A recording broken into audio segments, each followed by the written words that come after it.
Vamos falar agora de regulamentação de visita, hein? Professor, por que o tema é conexo aqui no programa Regulamentação de Visita? Porque tem muita gente que confunde guarda com visita, não tem nada a ver uma coisa com a outra. Guarda é um direito de quem? Do pai e da mãe. Tem o poder familiar, em regra compartilhada. Se existe uma situação atípica hoje, poderá ser unilateral, tá? Poderá, porque eu falo que tem que ser exceção. Guarda é responsabilidade que nada tem a ver com o guardião. Guardião, a criança vai morar com o guardião, pode ser o pai ou a mãe, não tem nada a ver com guarda. A guarda pode ser perfeitamente dos dois. Visita é outra história.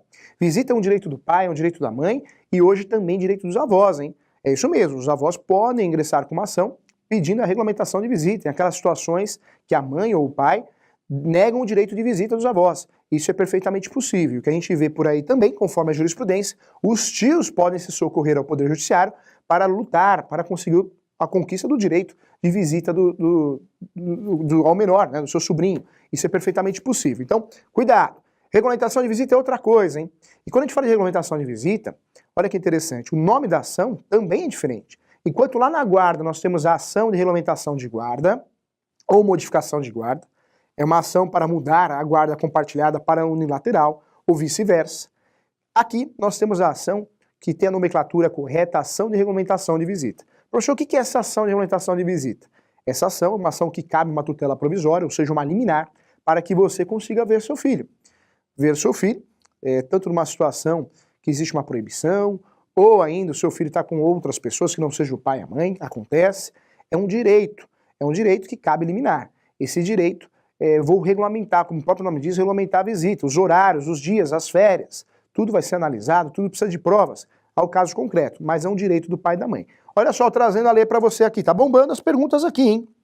Professor, então os avós também têm direito de visita? Sim, é novidade, hein? É a Lei 12.398. Anota aí, Lei 12.398, uma lei recente, ela é 2011. Os avós também possuem o direito de visita, isso é uma realidade no nosso país. Então os avós também possuem o direito de visita e isso é importante você saber. Olha que interessante, ó. Segundo a jurisprudência, segundo a doutrina, quando você não deixa o pai ou a mãe visitar o seu filho, porque você é o guardião, e nós sabemos que tem casos e casos, o professor não está dando opinião aqui, porque essa questão familiar precisa analisar cada caso, precisa ver o que está acontecendo. Então vale a pena analisar o caso concreto. Mas a mãe ou o pai que nega o direito de visita do filho sem motivo, cuidado, hein? Sabe por quê? Você está praticando um conceito que é chamado de alienação parental. Algo novo, hein? Professor, o que é a alienação parental? Você está mexendo com a estrutura psicológica da criança, é isso mesmo. Você está deixando que o pai visite a criança, que a mãe visite a criança, quando não tem motivo, esse motivo não é provado, você está cometendo alienação parental. E a alienação parental, futuramente caberá uma ação de indenização, chama ação de indenização por alienação parental, ou ainda será a tese utilizada para a mudança de guarda. Tem até lei falando sobre isso. Então vamos lá. Olha só, a lei que vai tratar de alienação parental, que inclusive esclarece que é a falta negativa do direito de visita do pai ou da mãe ou dos avós, é causa de alienação parental, tá aqui, ó. É a lei 12.318, 12.318, 2010. Essa lei trata, sim, de um assunto importante, que é a alienação parental. Alienação parental é você induzir. Professor, o que é alienação parental? Nunca entendi isso. É induzir a criança. Vou dar um exemplo aqui, ó. Isso cabe pro pai e pra mãe. O pai e a mãe chegam na criança e falam, ó, seu pai vai vir te buscar, mas ele não gosta de você. Sua mãe vai vir te buscar, mas ó, ela vai te largar na Dutra. Cuidado, a criança começa a chorar, né? Chega o pai, chega a mãe e fala assim, pai, mãe, eu não quero ir, não quero ir. Aquele escândalo. Por quê? Porque foi induzido a erro. Criou uma situação negativa, né? Envolveu o sentimento, o lado psicológico da criança. Isso é chamado de alienação parental. Alienação parental, para ficar didático, para você explicar, para você entender, é igual ao que? Induzimento a erro. Alienação parental igual a induzimento a erro. Eu estou induzindo a criança a erro. Ou seja, eu estou fazendo mal para o meu filho. Isso, realmente, hoje, existe uma punição, sim. Talvez a mudança de guarda, talvez também uma indenização por alienação parental. Fique atento a esse assunto, é muito importante, muito atual, hein? Volta para cá, olha só. Então, guarde isso, hein? A justiça brasileira em relação ao direito de família, ao menor, prevalece o princípio, ó, que é o princípio do interesse do menor, hein? Então, a justiça brasileira, ela não quer ver a opinião da mãe, a opinião do pai. Em casos que envolvam criança, adolescente, ela quer ver o interesse do melhor, o que é melhor para o menor, tá? Então, esse é um princípio muito importante aí que a lei trata desse assunto. Olha só, então, muita coisa, assunto importante. Chegou o grande momento, tá bombando de pergunta, vamos lá.